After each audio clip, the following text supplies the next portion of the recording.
Bismillah, Assalamualaikum warahmatullahi wabarakatuh.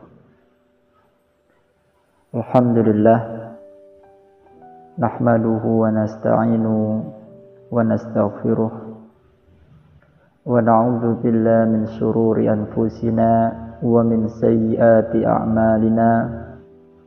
Man yahdihillahu fala mudilla lahu wa man yudlilhu fala hadiyalah.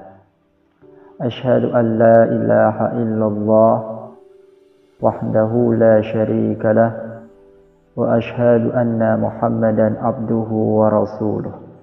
Amma ba'd. Hadirin para pemirsa Amasa TV Lampung rahimakumullah. Alhamdulillah, dengan segala nikmat dari Allah kita dapat mendengar kembali serta memahami dengan seksama ilmu-ilmu, ayat-ayat dan hadis-hadis yang akan kita sampaikan pada kesempatan kali ini. Mudah-mudahan salawat dan salam tercurah kepada Nabi yang kita agungkan, Nabi yang terakhir, Nabi Muhammad sallallahu alaihi wasallam, kepada keluarganya, para sahabatnya, dan juga kepada para tabi'in, tabi'ut tabi'in, para ulama salih dan salihah sampai tegaknya hari kiamat. Permisi rahimakumullah, banyak di sekitar kita yang menanyakan hukum dari sodaq, yang berarti mahar, terlebih kepada pemuda-pemudi yang sering muncul menanyakan perihal ini. Apakah mahar itu wajib atau sunnah hukumnya? Jadi kesempatan ini saya ingin menjawab pertanyaan-pertanyaan para pemuda dan pemudi itu. Di dalam pembahasan fikih, makna sodaq yang berarti mahar,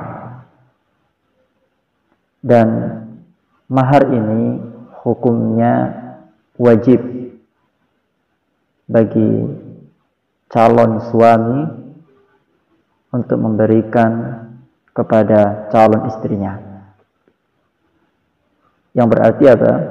Wajib bagi suami memberikan mahar dengan terjadinya akad nikah secara sempurna, serta tidak boleh menggugurkan mahar tersebut, ya, dalam arti tidak memberikannya sedikit pun. Nah, itu tidak boleh. Jadi memberi mahar hukumnya wajib, harus terlaksana. Hal ini ditunjukkan dengan firman Allah Subhanahu wa taala. Mungkin Bapak Ibu para pemirsa dapat membuka di dalam Al-Qur'an surah An-Nisa ayat yang keempat. Allah di sana berkata, wa atun nisaa sadaqatihinna nihlah. Wa atun nisaa, berikanlah mahar kepada wanita yang hendak kalian nikahi, sadaqatihinna nihlah, sebagai pemberian dengan penuh kerelaan, dengan penuh keriduan. Nah, ini ayat menunjukkan agar mereka, para suami, para calon suami, untuk segera memberikan mahar kepada calon istrinya. Terlebih-lebih dikuatkan oleh firman Allah yang lain di dalam surat yang sama, ayat yang berbeda, ya. Kalau tadi ayat yang keempat, kalau sekarang surah An-Nisa ayat 24. Kata Allah, famastamta'tum bihi minhunna fa'atuhunna ujurahunna faridah. Maka istri-istri yang telah kalian nikmati, yang telah kalian campuri, berikanlah kepada mereka maharnya dengan sempurna, dengan baik, sebagai sebuah kewajiban. Ya, fariidatan yang bermakna kewajiban. Dan juga firman Allah Subhanahu wa taala dalam Al-Qur'an surah Al-Baqarah ayat 236. Silakan Bapak Ibu pegang Quran dan dicek pada Al-Baqarah ya, ayat yang ke-236. La junaha 'alaikum in talaqtumun nisaa ma lam tamassuhunna aw tafridu lahunna faridah. Tidak ada kewajiban membayar mahar atas kalian, kata Allah, jika kalian menceraikan istri-istri kalian selama kalian belum bercampur dengan mereka, dan sebelum kalian menentukan maharnya bagi mereka. Nah, ini bermakna bahwa ketika hendak menikah maka adanya mahar. Ya, karena Nabi juga pernah bersabda dalam hadis yang diriwayatkan oleh sahabat Sahal bin Sa'ad radhiyallahu taala anhu, dia berkata, "Atati imra'atun Nabiy sallallahu alaihi wasallam." Seorang wanita datang kepada Nabi seraya berkata, "Faqalat inni wahabtu nafsi lillahi wa rasulih." Sesungguhnya aku menghibahkan diriku kepada Allah dan Rasulnya, kata wanita itu. Faqala, maka beliau sallallahu alaihi wasallam menjawab, "Mali fin nisa min hajatin." Aku sudah tidak memerlukan seorang istri, kata Nabi. Faqala ar-rajulun, lalu seorang laki-laki berkata, "Zawwijniha." Nikahkan aku dengannya ya Rasulullah. Maka Rasulullah mengatakan, "A'tiha thawban." Berilah dia baju. Nah, berilah dia baju.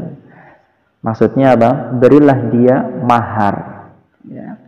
Ini dalil dari hadis Nabi untuk diutamakan mahar sebagai kewajiban calon suami untuk istrinya. Dan juga hadis Anas bin Malik, sahabat Nabi yang senior radhiyallahu taala anhu, anna Rasulullah sallallahu alaihi wasallam ra'a ala Abdurrahman ibn Aufin athar Za'faran, bahwa Nabi melihat bekas minyak wangi Ja'faran pada diri Abdurrahman bin Auf. Faqala an-nabiy, maka Nabi sallallahu alaihi wasallam berkata, "Mahyam, ada apa dengan dirimu wahai Abdurrahman bin Auf?" Yakni ma sya'nuka wa ma amruka. Artinya menanyakan tentang kabar, bagaimana keadaanmu dan apa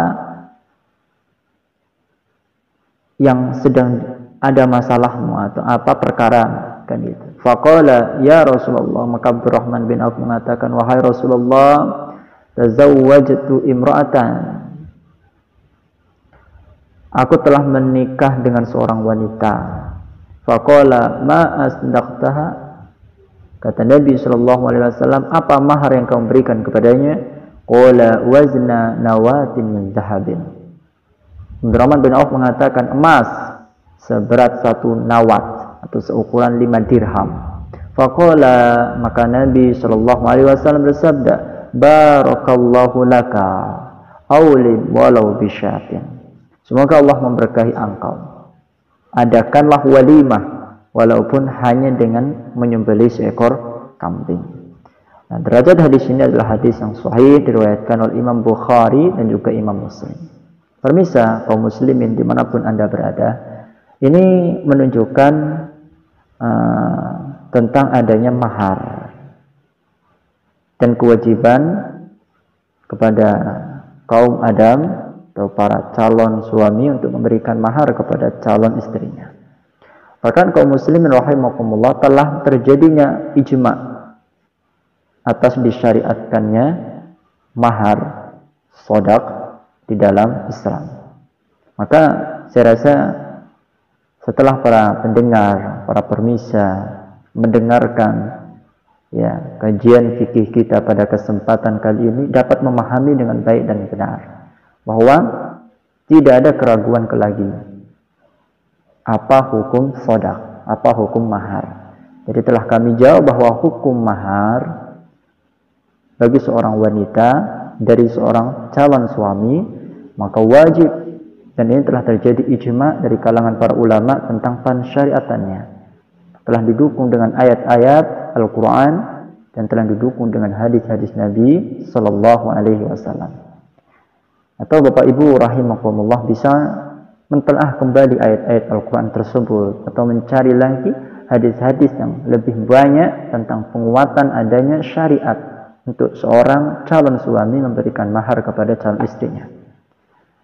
Dan mudah-mudahan kita semua dapat diberkahi oleh Allah dan mendapatkan jodoh atau pasangan yang baik, ya, terutama baik agamanya, ya, agar kita menjadi generasi Nabi Shallallahu Alaihi Wasallam, ya, kaumnya Nabi Shallallahu Alaihi Wasallam, ya, yang disukai oleh beliau Shallallahu Alaihi Wasallam, karena Nabi menyukai kaumnya untuk menikahi wanita al-walud wal-wadud, wanita yang penuh dengan kasih sayang dan wanita yang banyak keturunannya. Mudah-mudahan kita diberikan kenikmatan itu oleh Allah Subhanahu wa taala.